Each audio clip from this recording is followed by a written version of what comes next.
It's Julie again i dobrodošli nazad na moj kanal. Danas sam spremila malo kraći video, samo nešto da opišem malo više od mene, pošto vi me samo znate fizični po slike i po ove snimke koje sam već stavila. Htjela sam ovo snimiti jer dobim često pitanja na moje piercingze, tetovaže, pa sam mislila onako najlakše će mi biti samo napravim video od toga. Vi ćete to moći gledat, pa šerajte link ako neko tebe pita Hey, the fuck does Julie have pierced again?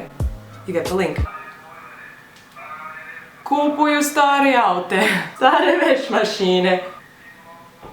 Kupi mi dušu, there's no price. Znači ja imam 20 godina i ja sam sasvim dovoljno stara odlučiti kako ja želim promijeniti svoje tijelo, ali moja mama nije mi dala puno dok nisam napunila 18 godine, kad sam već svoja osoba postala, tako da vi mlađi djeca, molim vas onako slušajte svoji roditelji, ako želite piercing, slobodno ih pitaj, ako kažu ne, potrudite se opet ih pitat, ali nikad nemoj nešto napraviti za njihovi leđa, jer respect your parents, osnovna stvar. Isto tako, ako se vama ne sviđaju moji tetovaži, što te briga, mislim ja ih nosim, ne ti, tako da I don't care. Jer meni se sviđaju i imaju puno značenje i to je to.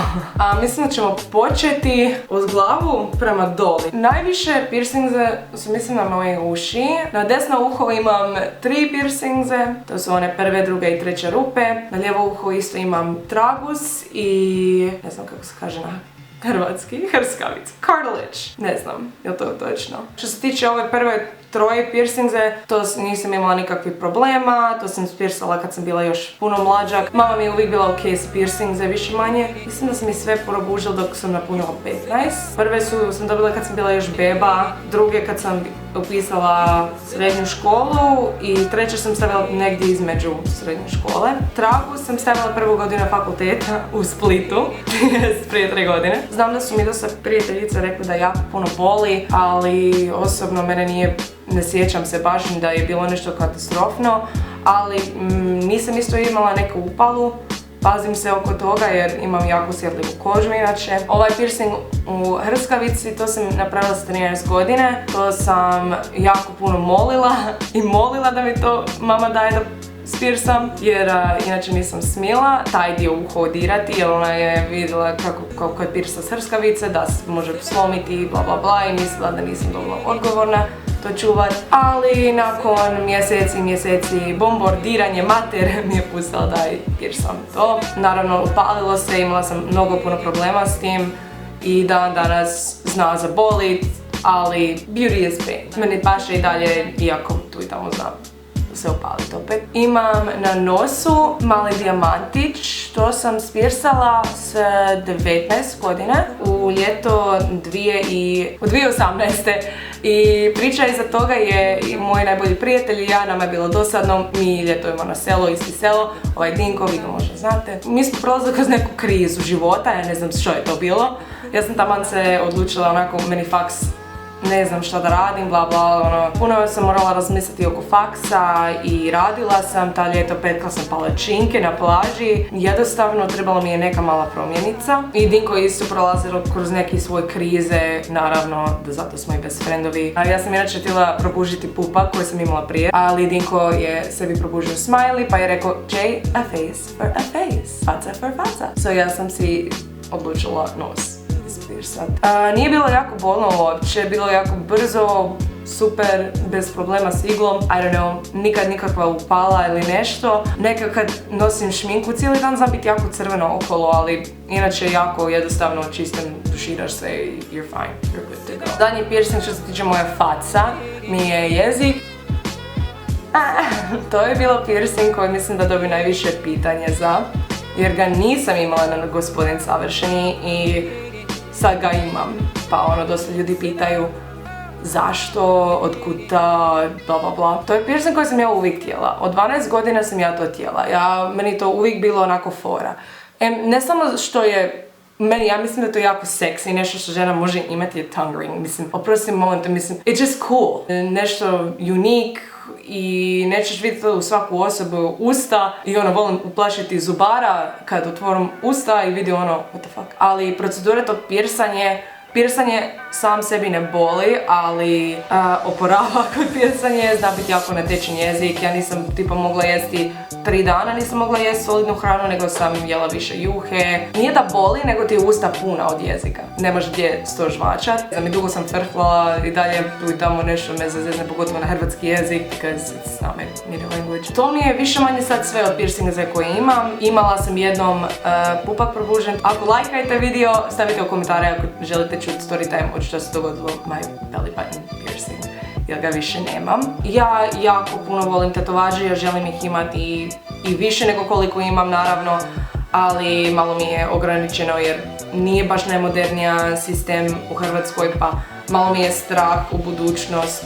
ako mene nešto što ja odlučim staviti na sebe zabrani to da ja budem zaposlena, ali opet to je neki rizik koji ja ću vjerojatno i uzeti neki dan uskoro. Ali mislim da je još jedan razlog zašto ja nemam tetovaže više nego što imam, jer košta jako puno i to se razumijanje, znači to je art, to je nečiji talent i to ćeš nositi cijeli život i ja ne želim platiti samo 100 kuna da dobijem neke šarenje na sebe, nego ja bi rađe platila nekog ko zna to radit, ko će to dobro napraviti i ko traži svoju poštenu cijenu za to. Ušparam za tetovažu trenutno, ali ne znam kad ću to staviti na sebe jer ipak ljeto dolazi, I don't know, ne možeš baš po sunce s tetovažima, pa u biti imat ću ih više u budućnosti.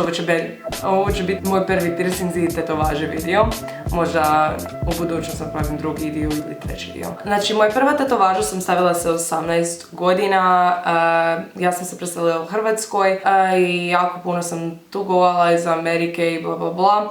Napravila sam sebi neki quote kad smo išli nazad u posjeti u Americi i Arizonu i baš sam htjela napomenuti svoj život koji sam tamo proživjela, te 16 godine u Arizonu, mislim te 12 godina koje sam ja živjela u Arizonu, koji je najveći dio do sad mog života, gdje sam negdje konkretno živjela i odlučila sam napraviti svoj quote koji sam baš sama izmislila i dobro, nije najbolja kvaliteta više, to je moja krivica jer mi je to, mogla sam izabrati bolji tattoo artist za to i mali font sam odabrala, mogla sam to povećati, ali morala sam to skrivati od mater, pa ono. Tetovaža piše The seam of a desert horizon i 3 točkice na, ne znam, savod, horizontu, pustini, ne znam baš točan prevod. Ja sam jako puno voljela gledati kako se sunce izlazi i dolazi gori. Prosto jako sam se pomakla malo, kamera mi je umrla, ali u biti ja sam jako puno voljela gledati kako sunce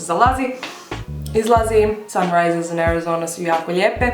Arizona je pustina, tako da desert, bla bla bla, i te 3 točkice reprezentiraju mene, sestru i brat koji smo tamo zajedno odrasli. Ima dosta krivica tu tetovažu sama sebi i mislim da ne trebam to baš nešto komentirati, znam da nije najbolja i jednog dana ću je vjerojatno pokrit. I like the tattoo, nije da mi je krivo što sam ga stavila, nego jednostavno loše se zadržalo i promijenilo mi se tijelo puno i jednostavno skoro je pa nečitljivo više. Mislim, u dobroj mjestu i lako se skriva, tako da, ono, it's fine. Ne bi ga nikad sad išla na lazarski da bi to otopila, nego rađe bi stavila neki cvjetiće možda preko toga u budućnost kad imam vremena. Druga moja tetovaža, ova mi je novlja, ovo sam stavila sa 19 godine. Znači, doslovno svake godine se tetoviram, ali nisam ovo za 20. A budem za 21, vjerojatno. Ova druga piše This Blessed Life, ovaj blagoslovljen život. Znači, to nema nikakve veze s Bogom ili nešto, ja osobno sam ateist, tako da ono, mislim da to nema što tu komentirati, ali to sam više stavila kao moraš biti zahvaljan za sve što imaš u životu. Jer ja sam mogla lako se roditi u Africi i nemat vodu i morat jest bilo što i žohari i miševi. Ja sam se rodila u obitelji gdje sam uvijek imala hranu, uvijek imala robu, uvijek imala krov preko glavu i moraš biti sretna samo u sebi što si dobila. Moraš priznati da imaš puno više nego što neki ljudi imaju. Ne znam, ja mogu kompletno reći ono, pa jebi ga, ja nisam Kylie Jenner, meni život u kurcu, ja nemam Gucci bag. To sam stavila This Blessed Life jer am zahvalna za sve što sam imala. It's just a cute meaning da se malo posjetiš da nisi jedina osoba na svijetu i to što ti prolaziš je nekome 10 puta gori u životu. Ti si you're blessed to have everything you have. Ono, blagoslovena što sam zdrava, što imam 2 noga, 2 ruka i da mogu ići na faks i to su neke stvari koje zaboravim nekad uzeti u ulogu. Eto, da reze, to su sve moje piercingze i tetovaži. Nemam ih nešto puno, ali evo, malo da odgovorim na sve pitanje koje sam dobila do sad. Nadam se da nije bilo dosadan video. Komentirajte koji još videos bi htjeli vidjeti. Komentirajte ako želite vidjeti my belly button piercing horror story. I to bi bilo to. Hvala puno što ste gledali i vidimo se uskoro. Ćao!